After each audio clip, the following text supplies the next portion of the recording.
አንተ ፊት ቀርቤ ከ52 ዓመት ለተሰራው ስራ ኮር ኢንስቲትዩቱ ሪኮግናይዝ አድርጎ ይሄንን በማድረጉ ከፍተኛ ምስጋና አቀርባለሁኝ።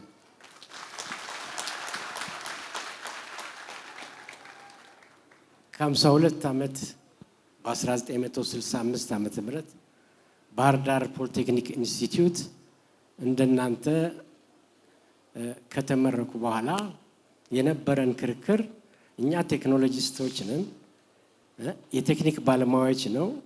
ስለዚህ ያለብን ግዴታ ኢንዱስትሪያል ሪቮሉሽን ሀገራችን ውስጥ ማምጣት ነው፣ ወይም ደግሞ ሀገራችን ውስጥ በስራ ፈጠራ ስራ እየፈጠርን ሰራተኛ መደቦችን መፍጠር ነው። ስለዚህ ይሄንን ኃላፊነታችን መወጣት አለብን ከሚሉት ግለሰቡ አንድ ነበርኩ።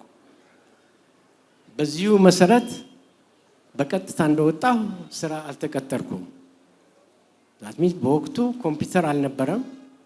ስለዚህ ትንሹ ካፒታል ሆኖ ያገኘሁት ዶር ሳይን እና ማስታወቂያ ጽሁፎችን መጻፍ ነው። ይሄው በዛን ጊዜ ያው እንደምታውቁት አውቶ ሜካኒክስ ወይም ደግሞ ቴክኒክ ሙያ በምንማርበት ጊዜ ሜካኒካል ድሮይንግ ኮምፓልሰሪ ነው።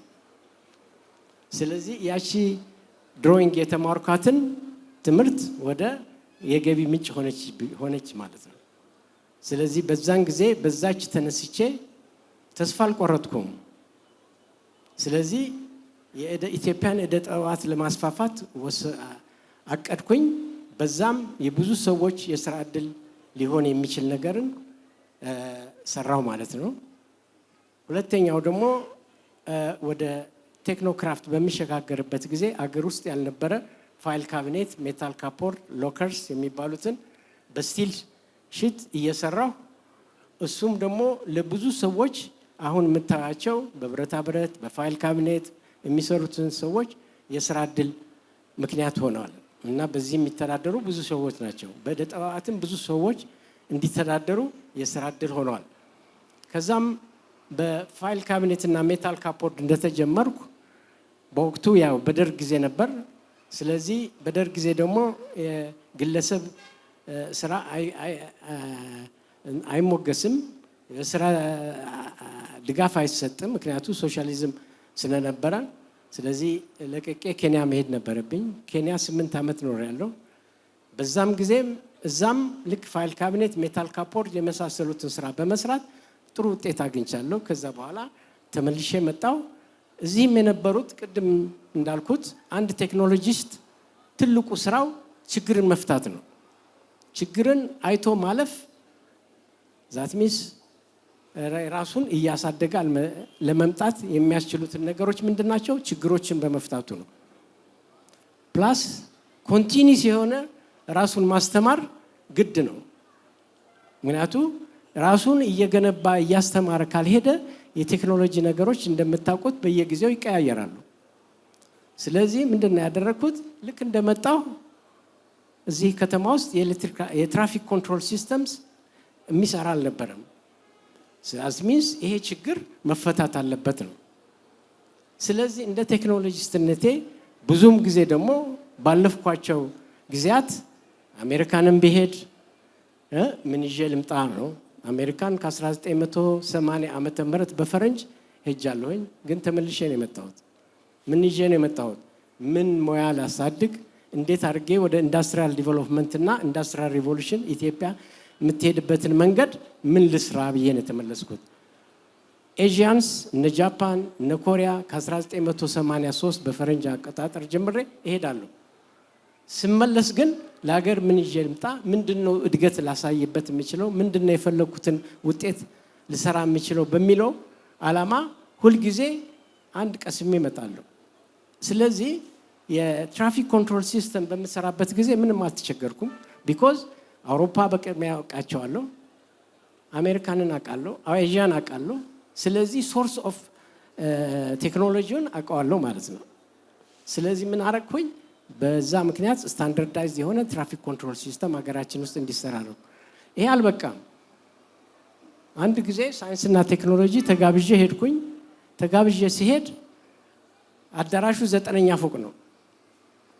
ሊፍቱ አይሰራም። ለስብሰባ የመጡ ከሳውዝ አፍሪካ ሰውዬ መውጣት አቃታቸው። እኛ ጎረምሶች ነበር፣ ወጣ ነው። በኋላ እንዴ ለምን አታሰሩም ይሄ ሊፍት እኛ ስብሰባ ከመጥራታችሁ በፊት ብዬ በምጠይቅበት ጊዜ እንዴ እዚህ ሀገር የሚሰራ ሰው የለም፣ ሚስተር ሙሻኖ ነው፣ ሚስተር ሙሻኖም ተቸገርን አሉኝ። እንዴት ሊሆን ይችላል ይሄ ነገር? በኋላ እንደወጣሁ ሚስተር ሙሻኖን አገኘሁት። ሚስተር ሙሻኖ ለምንድን ነው ይሄን ነገር ማሰራው አላለሁ። እኔ ለልጄ ነበር ያስተማርኩት፣ እሱም ደግሞ አስቸገረኝ፣ እኔ ወደ ሀገር ሄዳለሁ አለ። ይኸው ዲፔንደንሲ ምን አይነት አስቸጋሪ እንደሆነ። አሁን ዛት ሚስ ዘካስ ዲፔንድ የሆን ነው በውጭ ሀገር ዜጋ ነው። ይሄ ሰው ያገሩ ቢሄድ ለካስ ይሄ ቴክኖሎጂ ምንም የሚሰራ ላይኖረን ነው። በኋላ የዞርኩ ስጠይቅ በየፎቁ ሰው ችግር ላይ ነው ያለው።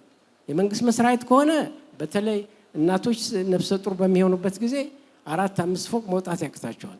በየአፓርትመንቱ ሲሄድ የቤት ሁሉ ሜጀር ችግር ሆና አየሁት። ይሄ እንግዲህ ከ25 ዓመት በፊት ነው። በኋላ ይሄ ቴክኖሎጂ ሶልቭ ማድረግ ግዴታዬ ነው አድርጌ ነው የወሰድኩት። ብዙ ገንዘብ ወጪ አድርጌያለሁኝ። ብዙ ጥናቶችን አካሂደናል። መማር ያለባቸውን ውጭ ሀገር ልኬ አስተምሬያለሁ። እኔም ራሴ ተምሬያለሁ። ቢኮዝ ምን መሰላችሁ ትልቅ ቴክኖሎጂ ላይ ራስህ እየተማርክና ራስህን እየገነባህ ካልሄድ ውጤቱ ሊመጣ አይችልም። ስለዚህ ምንድን ያደረኩት ይሄ ቴክኖሎጂ እንዲሰርጽ ፕላስ ደግሞ ደረጃውን ካልጠበቀ ጥራት ከሌለው እንደ ውጮቹ ደግሞ የማያሟላ ሆኖ ከተገኘ ደግሞ ፌል ያደርጋል። ዛት ሚስ ስታንዳርዱን መጠበቅ አለበት፣ ደረጃውን መጠበቅ አለበት። አዘ ሴም ታይም ደግሞ ሙያው ደግሞ ከውጮቹ ጋር ተወዳዳሪ መሆን አለበት። አለበለዚያ ምን ይሆናል? ነገ ፌል ያደርጋል፣ ይወድቃል ማለት ነው። ዛት ሚስ ምን ይሆናል? አገርን እናሰድባለን፣ ባለሙያዎችን እንሰድባለን ማለት ነው። እዛ ላይ ጥንቃቄ መደረግ አለበት። ስለዚህ ምን ሆነ? ከጊዜ ብዙ ጊዜ ፈጀብን። ነገር ግን በኢንተርናሽናል ደረጃ በጀርመኒ ቲዩቪ ጀርመኒ ሰርቲፋይድ አደረግን። ስታንዳርዳችን ከውጭ ጋር ሊወዳደር የሚችል ብቁ የሊፍት ቴክኖሎጂ አደረስ ማለት ነው። አሁንም አልቆምንም። አሁን ደግሞ ትልቁ ነገር በኢንዱስትሪያል ሪቮሉሽን ብዙዎቻችሁ አንብባችሁ ይሆናል። ትልቁ ነገር የተደረገው የኢንዱስትሪው እድገት ሊመጣ የሚችል ከትራዲሽናል ማኔጅመንት ስርዓት ወጥተን ወደ ዘመናዊ እና ሳይንቲፊክ የሆነ ማኔጅመንት ስርዓት እስካልገባን ድረስ ቴክኖሎጂ እና ኢንዱስትሪ ልናስፋፋ እንችላለን። አሁን ወቅቱ ሆኖ እንዲያውም አሁን ቴክኖሎጂ እና ፕላስ ደግሞ መንግስት ስሩ፣ ውጤት አሳዩ፣ ስራ ፍጠሩ የሚባልበት ዘመን ነው ያላችሁት። እንዲያውም እናንተ እድለኞች ናቸው። እኛ ደግሞ ሶሻሊዝም ነው ኮሚኒዝም ነው ፕራይቬት አይፈቀድም በሚባልበት ጊዜ ነው። አሁን ግን ኑ ስሩ፣ ይሄው ክህሎት ስራና ክህሎት የሚል ራሱ ገንቢ ነው። በእኛ ጊዜ ይሄ ነገር አልነበረም። ስለዚህ አሁንም አንደኛ የግድ ስራ ፈጣሪዎች መሆን አለባቸው። ሁለተኛ ደግሞ ስራን መናቅ አያስፈልግም።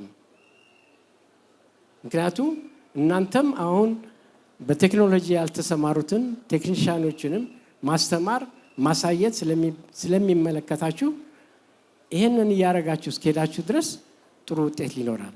አሁንም አላረፍንም። ምክንያቱም የማኔጅመንት ሲስተማችንን እንደ አውሮፓውያን እንደ አሜሪካኖች ወደ ሞደርንና ዘመናዊ የማኔጅመንት ስርዓት እስካላስገባ ነው ድረስ ብቁ ተወዳዳሪዎች ሆነን በቴክኖሎጂ ልንዘልቅ አልችልም በሚለው ደግሞ ሙሉ በሙሉ ድርጅታችን የሞደርን ማኔጅመንት ስርዓት የለበሰ ድርጅት አድርገናል። በሙሉ በተባሉት የማኔጅመንት ስርዓታችን ውስጥ ዘመናዊ እንዲሆን ጥረት አድርገናል። አሁንም ደግሞ ወደ ዘመናዊነት እንድንሄድ ደግሞ መንግስት የቻለውን ያህል እያንኳኳ ድርጅታችን ድረስ ፋብሪካችን ድረስ እየመጡ በሉ ስሩ፣ ምን ይጎላቸዋል፣ ምን ያስፈልጋቸዋል፣ ብቁ ተወዳዳሪዎች መሆን አለባቸው። ለመጪው ጥቂት ዓመታት ኢትዮጵያ ኢንዱስትሪያሊስት አገር ኢንዱስትሪያሊስት ኔሽን እንድትሆን እንፈልጋለን የሚል ደግሞ ምን ነገር መጣ። ስለዚህ ምን አለ በጋራ የምንፈታው ችግር ነው። ይሄ በጋራ የምንፈታው ችግር ነው። አንድ ሌላም ልገልጽላችሁ የምፈልገው የሰዎች ልጆች ሁላችንም ተፈጥሮ ሰውን ልጅ ብቻ አይደለም የፈጠረው ብዙ ተፈጥሮ እግዚአብሔር ብዙ ነገሮችን ፈጥሯል ነገር ግን ከዛ መማርበት የተማርኩባቸው ነገሮች ቢኖር ስታንዳርዳይዝ አድርጎ ነው እግዚአብሔር የፈጠረን ፈጣሪ ሲፈጠር ስታንዳርዳይዝ ነው that means ብዙ አካላቶች አሉን እጃችን አይናችን ጆሮአችን the same thing የቴክኖሎጂ ሰዎች መቀባበል መቻል አለብን መረዳዳት መቻል አለብን ይሄን እስካረግን ድረስ በአጭር ጊዜ ውስጥ የሀገራችን ውጤታማና one of the developing nation in Africa ለማድረግ እንችላለን ብዬ ተስፋ አደርጋለሁ በጣም ነው የማመሰግነው እግዚአብሔር ይስጥልኝ